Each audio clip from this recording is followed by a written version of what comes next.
I D card میں اپنے نام کے ساتھ والد صاحب کا نام ڈالنے کے لیے تیار نہیں ہے، لیکن آپ سے جب پوچھا جاتا ہے کہ آپ کے والد صاحب کون ہیں، آپ کہتے ہیں یہ جی یہ جمشید صاحب میرے والد صاحب ہیں.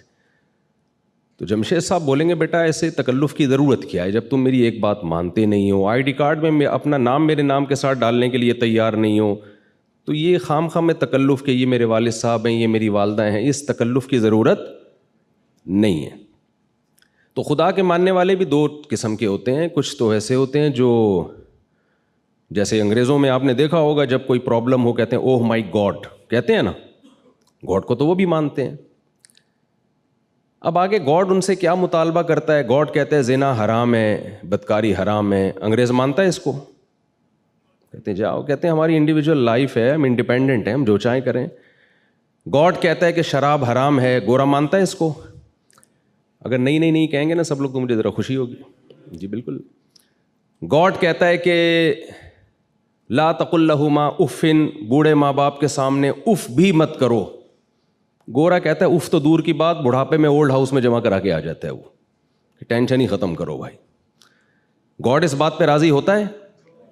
گاڈ تو کہتا ہے وَوَصَّيْنَا الْإِنسَانَ بِوَالِدَيْهِ، ہم نے وصیت کی ہے کہ اللہ کے بعد سب سے بڑا حق کس کا ہے؟ ماں باپ کا. تو گورے کا بھی گاڈ سے ایک رشتہ ہے جو نہ ہونے کے برابر. نہ وہ شراب کو حرام کہتا ہے، نہ وہ بدکاری کو حرام کہتا ہے، نہ وہ فیملی سسٹم کو اس کی کوئی ویلیو ہے ان کی نظر میں. چچا خالو پھپھا کا لفظ ہی ان کی مارکیٹ سے شارٹ ہو گئے ہیں، پورے رشتے ہی مارکیٹ سے. ان کی مارکیٹ میں ہر چیز ملے گی آپ کو، رشتے نہیں ملیں گے. تو اللہ جو ہے اسلام کی صورت میں جو اللہ نے ہمیں دین دیا، دین برحق دیا، اس میں دو چیزوں کا نام ہے اسلام. کہ آپ کا ریلیشن، یعنی اسلام کو اگر آسان لفظوں میں ایکسپلین کیا جائے تو اسلام از دا نیم آف ریلیشن شپ. اسلام نام ہے ریلیشن کو قائم کرنے کا، کہ آپ انڈیویجول نہیں ہیں، انڈیپینڈنٹ نہیں ہیں. آپ کو پیدا کرنے میں کسی کا ارادہ ہے، پھر آپ جب پیدا ہوئے تو آپ کو پالنے میں آپ کے ماں باپ نے مدد کی ہے. خلق من الماء بشرا فجعلہ نسبا وصہرا. اللہ کہتے ہیں ہم نے ایک پانی سے بنایا اور دو خاندان دے دیے تمہیں، ایک ددیال اور ایک ننیال اور ایک سسرال. یہ اللہ نے سسرال کا تذکرہ کیا، اگرچہ مجھے ڈر لگ رہا ہے کہتے ہوئے، لیکن فجعلہ نسبا، ایک نسب والا خاندان اور ایک بلوغت کے بعد سسرال والا خاندان. تو یہ ریلیشن ہے خاندان کا، اور ایک ریلیشن ہے خالق اور مخلوق کا. تو اسلام دو چیزوں کا نام ہے کہ اپنا رشتہ اللہ سے بھی مضبوط کرو اور مخلوق سے بھی مضبوط کرو. مخلوق سے ریلیشن کیسے مضبوط ہوگا اس کی ڈیٹیل بیان کی ہے. ایسے گوروں کی طرح ہوائی باتیں نہیں کی ہے، ویمن رائٹس اور ہیومن رائٹس، خام خواہ کے فضول نعرے ہوائی جس کا کوئی نہ سر نہ پاؤں. آپ انگریزوں سے پوچھیں کہ ویمن رائٹس کیا ہیں تو وہ کہیں گے کہ ہر خاتون سے آپ اچھے طریقے سے بات کریں، کسی سے آپ دل آزاری نہ کریں. بھائی ہیومن رائٹس کیا ہیں؟ بھائی سب چوری نہ کریں اور کسی پہ ظلم نہ کریں. لیکن اگر آپ اسلام سے پوچھتے ہیں کہ خواتین کے حقوق کیا ہیں تو اسلام کہے گا کس خاتون کی بات کر رہے ہو؟ بھائی ماں کی بات کر رہے ہو تو اس کے الگ رائٹ ہیں، بیٹی کی بات کر رہے ہو تو اس کے الگ رائٹ ہیں، بہن کی بات کر رہے ہو تو اس کے الگ رائٹ ہیں. بیٹی کے رائٹ کیا ہیں؟ آپ اپنی وراثت سے اس کو محروم نہیں کر سکتے. انگریزوں میں یہ حق ہے، مغربی دنیا میں حق ہے کہ آپ بیٹی کو وراثت نہ دینا چاہیں تو آپ کا یہ رائٹ ہے. اسلام میں کیا ہے کہ بھئی آپ بیٹی کو وراثت سے محروم نہیں کر سکتے. تو رائٹ کس میں زیادہ ہوئے؟ اسلام میں زیادہ ہوئے نا. تو ایک ایک رائٹ کی ڈیٹیل بیان کی ہے، ماں کے حقوق، بیوی کے حقوق، بیٹی کے حقوق، بہن کے حقوق. اسی طرح اسلام میں خالق کے بھی کچھ حقوق ہیں. صرف اوہ مائی گاڈ کی حد تک آپ نے خدا کو یاد نہیں کرنا، اتنا کافی نہیں ہے. تو اللہ نے مخلوق کے خالق سے ریلیشن کے لیے ہمیں 5 ارکان دیے ہیں. سب سے پہلے تو کلمہ توحید ہے کہ اس کے ساتھ کسی کو آپ نے شریک نہیں کرنا. یہ باتیں چلتی ہیں. اصل تو آپ کے گائیڈ ہیں مفتی انعام صاحب، میں بھی ان سے سیکھتا ہوں الحمدللہ. اور مجھے پچھلے 2021 یا 22 میں نے حج کیا تھا تو مجھے بہت کچھ سیکھنے، ابھی بھی میں نے مسائل حضرت سے ہی سیکھ رہا ہوں. کیونکہ دیکھیں یہ حج ایسی چیز ہے جو کتابوں سے نہیں آتی. ملا علی قاری رحمۃ اللہ علیہ کا مشہور واقعہ ہے نا، انہوں نے حج پہ پوری کتاب لکھی. طواف کرنے گئے تو الٹا طواف شروع کر دیا انہوں نے. تو کسی نے کہا کہ ملا علی قاری کی کتاب پڑھ کے ہی آ جاتے ہیں. ان کو یہ نہیں پتا کہ یہ ملا علی قاری ہی ہیں جو کتاب لکھ کے بھی الٹا طواف شروع کر دیا انہوں نے. تو ایک اسلام میں دوسرا رکن ہے نماز. یہ اللہ کے اور مخلوق کے ریلیشن کو قائم کرنے کے لیے. اگر آپ نماز نہیں پڑھتے, آپ صبح شام کہیں میں خدا کو مانتا ہوں, اللہ کہتا ہے ایسے ماننے پر تو گورنمنٹ کی طرف سے کوئی پابندی نہیں ہے, آپ کا کچھ جاتا بھی نہیں ہے, تو ایسے مانتے رہیں آپ. اسی طرح زکوٰۃ ہے, اسی طرح روزہ ہے, اسی طرح حج ہے.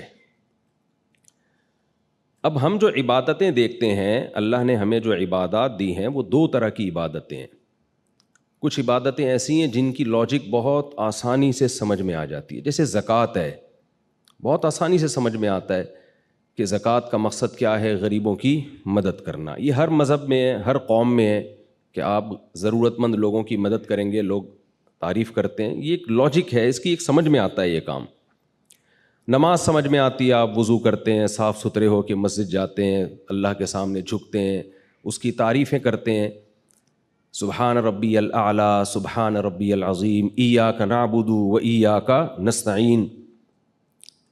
لیکن اللہ تعالیٰ کچھ عبادات ہمیں ایسی دیتے ہیں جن کی سرسری غور جب آپ کرتے ہیں تو اس کی کوئی لاجک سمجھ میں آتی نہیں ہے کہ یہ کیوں ہے.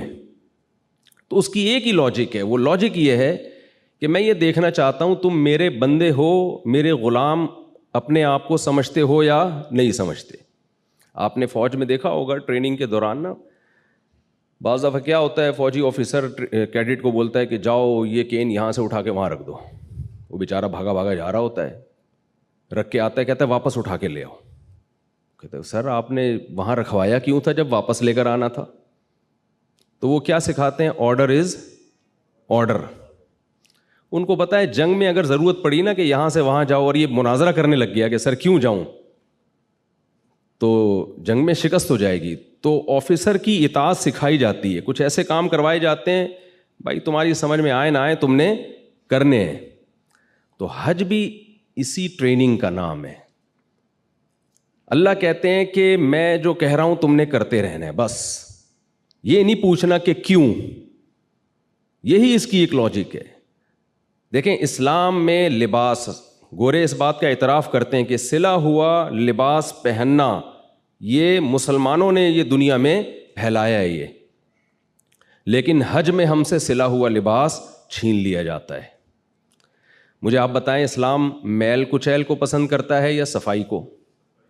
کبھی آپ نے سنا کہ جو جتنا گندا میلا ہوگا جنت میں اعلیٰ مقام پر ہوگا؟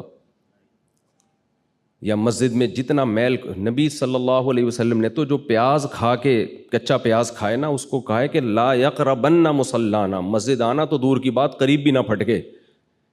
اتنی نفرت تھا. حالانکہ پیاز کی اسمیل کوئی بہت زیادہ نہیں ہوتی. پسینے میں آیا کرتے تھے صحابہ کرام جمعے کی نماز میں, آپ نے حکم دیا غسل کر کے آؤ, کراؤڈ ہوتا ہے تو سب نہا دھو کے آئیں گے. تو اسلام میں صفائی کی اہمیت ہے. لیکن حج میں نبی نے فرمایا جتنا میلا کچیلا پراگندہ بال والا ہوگا ایسا حاجی اللہ کو محبوب ہے. روٹین سے ہٹ کے کچھ کام کروائے جا رہے ہیں ہم سے. عام طور پر سر ڈھانکا جاتا ہے, لیکن حج میں آپ کو سر ڈھانپنے کی اجازت نہیں ہے. نبی صلی اللہ علیہ وسلم نے ساری زندگی بال رکھے ہیں, کہیں بھی آپ سے سر منڈوانا ثابت نہیں ہے, لیکن حج کے موقع پہ سر منڈوایا جاتا ہے. اب آپ حیران ہوتے ہیں کہ ہم گئے, اتنی ہم نے اسٹرگل کی, مینا گئے اور رمی کی, اور اتنے تھک ہار کے ہمیں انعام کیا دیا جا رہا ہے, سر منڈا کے واپس آؤ. کبھی آپ نے کوئی ایسا مہمان دیکھا, میزبان دیکھا جو اکرام کے طور پر آپ نے اس کے لیے اتنی محنت کی, اسٹرگل کی, اور وہ آخر میں کہے کہ بھائی آپ نے کیا کرنا ہے, سر منڈانا ہے. تو یہ اللاجیکل کام ہے.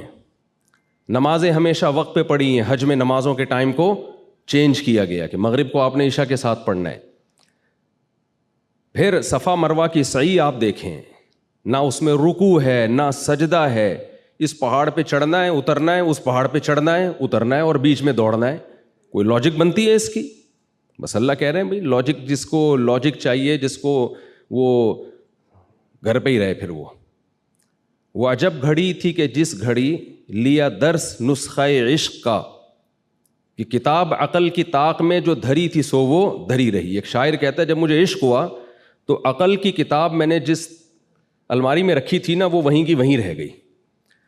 تو حج اصل میں دیوانگی کا ایک نام ہے. اللہ تعالیٰ کہتے ہیں اپنی پرسنالٹی کو اور اپنی عقل کو, جس کو میں پیار سے کھوپڑی کہتا ہوں, اس کو تھوڑی دیر کے لیے گھر میں رکھ کر آؤ اور جیسے جیسے آرڈر دیا جا رہا ہے ویسے ویسے کرتے رہو. تو آپ حاجیوں کو دیکھیں ایک عجیب دیوانگی ہوتی ہے.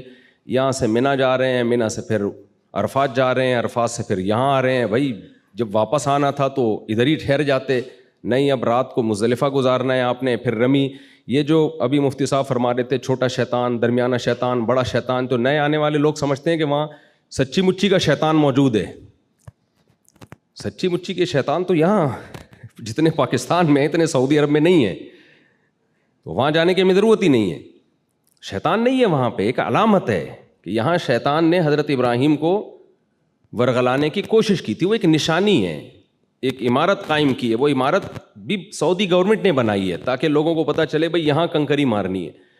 نہ وہاں شیطان ہے, نہ وہاں کسی کو کنکری لگ رہی ہے. ٹھیک ہے, شیطان اس سے ناراض تو ہوتا ہے کہ ابراہیم علیہ السلام کی سنت کو زندہ کیا جا رہا ہے, لیکن آپ نے وہاں 7 کنکریاں مارنی ہیں. تو یہ سارے کام ہم سے کروائے جاتے ہیں یہ بتانے کے لیے کہ تم خدا کے وجود پر صرف اوپر سے ایمان رکھتے ہو یا خدا کو ریئل لائف میں بھی گاڈ اور خدا اللہ جو ہے وہ موجود ہے. تبھی نبی صلی اللہ علیہ وسلم نے فرمایا کہ حج مبرور جو ہے اس سے انسان کے ایسے گناہ معاف ہوتے ہیں جیسے آج پیدا ہوا ہو. وہ اگر صحیح طرح سے حج کیا جائے, اس فلسفے کو سامنے رکھ کے کیا جائے کہ ہم اللہ کے وجود پر یقین رکھتے ہیں اور ایسا یقین رکھتے ہیں کہ اللہ, دیکھیں ابراہیم علیہ السلام نے جب اپنے بیٹے کو ذبح کرنے کے لیے لٹایا ہے, اس کی کوئی لاجک بنتی ہے کیا؟ کوئی اس کی حکمت سمجھ میں آتی ہے؟ اس معصوم بچے نے کیا کیا تھا؟ کچھ بھی نہیں کیا تھا. لیکن جب اللہ کہہ رہا ہے, اللہ ویسے بھی تو موت دے سکتا ہے کسی کو, جب اللہ کہہ رہا ہے تو بس کرنا پڑے گا. تو یہی قربانی کا بھی فلسفہ ہے, یہی حج کا بھی فلسفہ ہے. تو حج میں بھی آپ کو, کیونکہ بہت سے لوگ جاتے ہیں, پچھلے سال 2-3 سال پہلے میں گیا تھا تو کچھ لوگ مولانا لوگوں سے لوگ سوال پوچھتے ہوئے بھی ڈر رہے ہوتے ہیں کہ ایسا نہ ہو کہ کوئی فتویٰ نہ لگا دیں ہمارے اوپر. دل میں کچھ خیالات ہوتے ہیں. ایک صاحب آئے کہنے لگے مفتی صاحب یہ سمجھ میں نہیں آ رہا, ہم کبھی وہاں جا رہے ہیں, کبھی ہم یہاں جا رہے ہیں, کبھی ہم ایسے کر رہے ہیں, کبھی بیت اللہ کے چکر لگا رہے ہیں. میں نے کہا اگر سمجھ میں آ رہا ہوتا تو پھر یہ اتنی مزیدار عبادت تھوڑی ہوتی جتنی مزیدار عبادت ہے حج.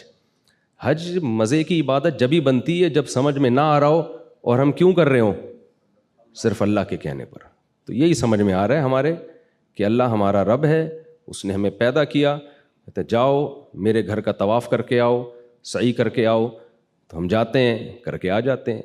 تو جو اللہ پہ ایمان رکھتے ہیں وہ یہ کام خوشی خوشی کر لیتے ہیں. جو ایمان نہیں رکھتے وہ ساری زندگی سوچنے میں گزار دیتے ہیں. اللہ تعالیٰ ہمیں حج کی برکتیں نصیب فرمائے. یونیورسل بردر والوں کے ساتھ میں نے پہلے بھی حج کیا تھا, اس سال بھی ارادہ ہے. بہت اچھی سروسز دیتے ہیں, لیکن دیکھیں 100% دنیا میں کوئی بھی ٹھیک نہیں ہوتا, تھوڑی بہت اونچ نیچ ہو جاتی ہے. اچھا یہ ٹریول ایجنسیاں ہوتی بڑی ہوشیار ہیں. یہ آپ کو شروع میں مکہ مدینہ کے فضائل بتائیں گے, یہاں چپ رہنا ہے, شور نہیں مچانا, بالکل ایک لفظ نہیں بولنا. انہوں نے ناقص انتظام کیا ہوا ہوتا ہے, ناقص انتظام کیا ہوا ہوتا ہے اور پہلے سے ڈرایا ہوا ہوتا ہے بالکل چپ, تو انتظام ٹھیک نہیں ہوتا. تو اب آپ نے دیکھا یار یہ تو روٹی صحیح نہیں مل رہی ہے, تو دہی صحیح نہیں مل رہی ہے, تو کھانا صحیح نہیں مل رہا. اب آپ نے اتنے ڈرا دیا گیا ہوتا ہے کہ آپ کہتے ہو بھائی بس چپ ہی رہنا ہے ورنہ حج ضائع نہ ہو جائے. تو ایسے لوگوں کو میں کہتا ہوں وہاں چپ رہو لیکن ادھر آ کے بول دیا کرو واپس آ کے. لوگ پھر واپس آ کے نہیں بولتے. لیکن ان کا جو میں نے دیکھا جب میں نے حج کیا ان کے ساتھ, تو الحمدللہ بہت اچھی سروسز تھیں. پھر بھی اگر کوئی اشکال ہوتا ہے کسی کو تو آپ کمپلین کر سکتے ہیں. اللہ تعالیٰ ہمارے اس سفر کو آسان کرے اور اسے ہماری زندگی کو تبدیل کرنے کا اللہ تعالیٰ ذریعہ بنائے. جزاکم اللہ احسن الجزا.